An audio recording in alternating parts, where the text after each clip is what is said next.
ఈ ఫోటోలో కనిపిస్తున్నోడి పేరు వచ్చి వాస్కో డి గామా.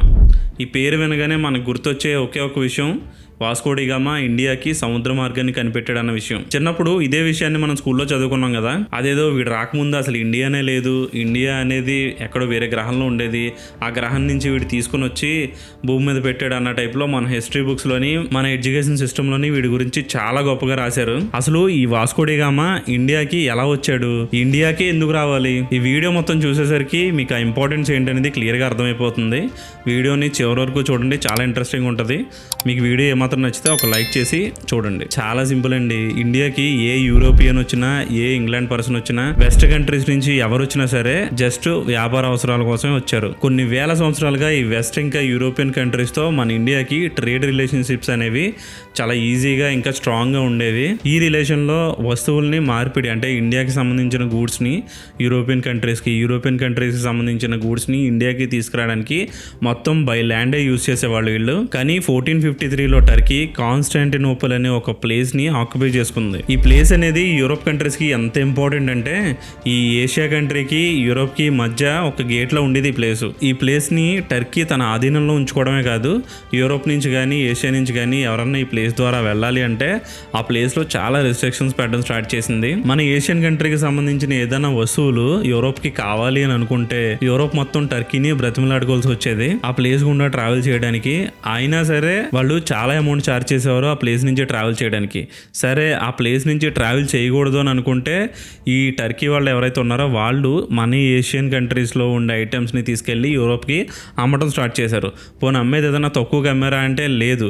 మన దగ్గర దొరికే ఐటమ్స్ని వాళ్ళు ఒక తక్కువ అనుకున్నా సరే ఒక 3 రేట్ల నుంచి 5 రేట్ల వరకు రేట్లు పెంచేసి అమ్మడం స్టార్ట్ చేశారు. అప్పట్లో మన స్పైసెస్ అంటే ఈ మసాలా దినుసులు ఉన్నాయి కదా, ఇవన్నీ కూడా యూరోప్కి చాలా అవసరం. ఇలానే ఈ టర్కీ చేసే పనికి ఒక 20 నుంచి 30 సంవత్సరాలు గడిచిన తర్వాత యూరోప్ మొత్తం చాలా విసిగిపోయింది. ఈ టర్కీ చేసే పని వాళ్ళు వద్దు అని అనుకుని వాళ్ళు మొత్తం అందరూ కూర్చొని ఒక మీటింగ్ పెట్టుకొని ఒక డెసిషన్కి వచ్చారు. అదేంటంటే ఏషియాకి లేదా ఇండియాకి సముద్ర మార్గాన్ని ఎప్పుడైతే కనిపెడతామో అప్పుడే మనకి ఈ టర్కీ చేసే దోపిడీ నుంచి విముక్తి అవుతాం అని చెప్పి వీళ్ళు డిసైడ్ అయ్యారు. పోర్చుగీస్కి సంబంధించిన ప్రతి సైలర్ ఇంకా మర్చెంట్ కి ఆర్డర్స్ వెళ్ళాయి ఏషియా ఇంకా ఇండియాకి సముద్ర మార్గాన్ని కనిపెట్టాలనేసి. అందులో భాగంగానే కొలంబస్ ఇండియా అనుకుని అమెరికాకి రీచ్ అవుతాడు. ఈ పోర్చుగీస్ వాళ్లే కాదు, ఎంటైర్ యూరోప్ మొత్తం చాలా వేచి చూసింది ఇండియాకి సముద్ర మార్గాన్ని కనిపెట్టగలుగుతారా లేదా అనేసి. ఎందుకంటే యూరోప్ మొత్తానికి మన స్పైసెస్ చాలా డిమాండింగ్ గా ఉండేవి. ఎందుకంటే మన స్పైసెస్ ని వింటర్ సీజన్ లో వాళ్ళు ప్రిజర్వేటివ్స్ గా యూజ్ చేసేవాళ్ళు.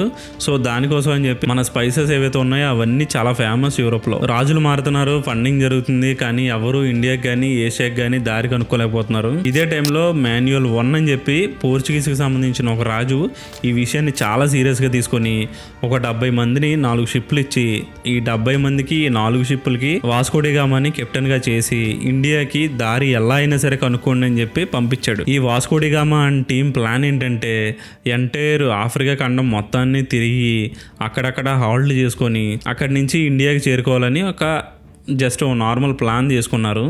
సో వీళ్ళు చేసుకున్న ప్లాన్ బట్టి కొన్ని చోట్ల ఆగడం స్టార్ట్ అయింది. ఆగిన తర్వాత ఈ స్టాపుల్లో ఉండే ప్రజలు ఎవరైతే ఉన్నారో వీళ్ళని అసలు దగ్గరికి రానిచ్చేవారు కాదు.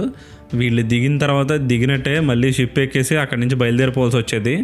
సో ఇలా జరుగుతుండగా ఆఫ్రికాలోనే మలిది అనే ఒక ప్లేస్లో వీళ్ళ షిప్ని ఆపారు. అక్కడ ఎలాంటి ఇబ్బంది వీళ్ళకి కలగలేదు. ఆ ప్లేస్ అనేది కెన్యాలో ఒక పార్ట్ అన్నమాట. ఇక్కడే వాస్కో డి గామాకి దిమ్మ తిరిగిపోయే ఒక విషయం కనిపించింది. అదేంటంటే ఒక ఇండియన్ షిప్ ఆ ప్లేస్లో కనిపించింది వాస్కో డి గామాకి. అందులో ఒక ఇండియన్ సైలర్ కూడా ఉంటాడు. ఆ ఇండియన్ సైలర్ సహాయంతోనే Vasco da Gama and team మన ఇండియాకి రావడం జరుగుతుంది. 28 మే 1498లో మన ఇండియాకి సంబంధించిన ఒక నావికుడి సహాయంతో వాస్కో డి గామా కేరళలోని కాలికట్ అనే ఒక ప్లేస్ కి దగ్గరలో కప్పడ్ అనే ప్లేస్ కి చేరుకుంటాడు. ఆ ప్లేస్ అనేది మణి విక్రమార్క అనే ఒక రాజు అండర్లో ఉంటది. Vasco da Gama and team సముద్రం నుంచి బయటికి రాగానే ఈ రాజుకి తెలుస్తుంది యూరోప్ నుంచి కొంతమంది మనుషులు పెద్ద పెద్ద షిప్పులతో ఇండియాకి వచ్చారని చెప్పి. తెలుసుగా మన అతిథి మర్యాదలు అనేవి ఏ రకంగా ఉంటాయి అనేది, ఇంకా మన దేశ సాంప్రదాయాలు, వీటన్నిటిని వచ్చిన నావికులు ఎవరైతే ఉన్నారో ఈ Vasco da Gama and team వీళ్ళందరికీ ఈ రాజు రుచి చూపించాడు. మన అతిథి మర్యాదలు చూసిన తర్వాత వాస్కో డి గామా చాలా ఆశ్చర్యపోయాడు. వాస్కో డి గామా కూడా మన రాజు కోసం కొన్ని గిఫ్ట్లు తీసుకుని వచ్చాడు. షుగర్, ఆయిల్, క్లాత్స్, ఇలాంటి కొన్ని నార్మల్ థింగ్స్ ఏవైతే ఉన్నాయో వీటన్నిటిని తీసుకొచ్చి రాజుకి ఇచ్చాడు. వీటన్నిటిని చూసిన తర్వాత మణి విక్రమార్క అన్న ఫస్ట్ మాట ఏంటంటే, మీ దగ్గర గోల్డ్, సిల్వర్ లాంటి విలువైన థింగ్స్ ఏం లేవా అని. వాస్కోడిగామా లేదు అని చెప్పడం, తర్వాత వేరే వేరే విషయాలు ఏదో మాట్లాడుకుని ఉండొచ్చాము.